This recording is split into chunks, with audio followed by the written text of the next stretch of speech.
आपल्या महाराष्ट्रात साबुदाणा खिचडीचे वेगवेगळे प्रकार. काही लोकांना एकदम सिंपल आणि छान अशी खिचडी आवडते. थोडंसं तेल टाकायचं, मिरच्या टाकायच्या, मीठ टाकायचं, भिजवलेला साबुदाणा टाकायचा आणि वरतून मग मस्त शेंगदाण्याचं कूट टाकायचं. Simple and sweet. पण नाही, काही लोकांना त्याच्यामध्ये असे बटाटे टाकायचे. आमच्या घरात तर बटाट्याशिवाय खिचडी खाल्ली जातच नाही. आणि इतकंच नाही तर नाही, खिचडी त्याच्याबरोबर मग वेफर पण पाहिजे तोंडी लावायला. तिथपर्यंत ठीक आहे. काही लोक खिचडीमध्ये कोथिंबीर टाकतायत, जिरं टाकतायत. इतकंच नाही तर नाही, साखरही टाकतायत. काय चाललंय काय? ही कसल्या प्रकारची खिचडी? खिचडी कशी मस्त अशी झणझणीत छान लागली पाहिजे, जेणेकरून आपल्याला उपवासाच्या वेळी काहीतरी छान मजेदार खाल्लं असं वाटलं पाहिजे. साखर का? साखर टाकून त्या खिचडीचं खीर बनवून टाकता तुम्ही?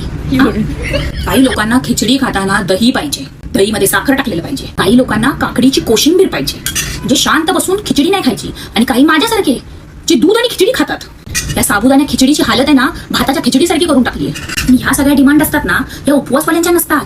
ज्यांनी उपवास पकडलाच नाही, बिन उपवासवाले, त्यांच्या ढिगाने अशा अपेक्षा असतात. हे पाहिजे ते पाहिजे तोंडी लावायला. किदारांना उपवास पकडताय की निराडागत खाल्ले. उपवास होतो ना, तोच खिचडी बनवत असतो. त्याच्याच तोंडाला पाणी सुटत असतं हे एक्स्ट्रा कॉम्प्लिमेंटरी सगळा भाग बघून. त्याच्यामुळे तोही ते खातो. काय बोलायचं? कोण कोण आहे त्या अशा प्रकारची खिचडी बनवतात? कमेंट करून सांगा मला. आणि मला परत कमेंटमध्ये बोलू नका, एकदा खाऊन तर बघ तशीवाली खिचडी. खाल्ली आहे तशीच प्लेट परत दिली आहे.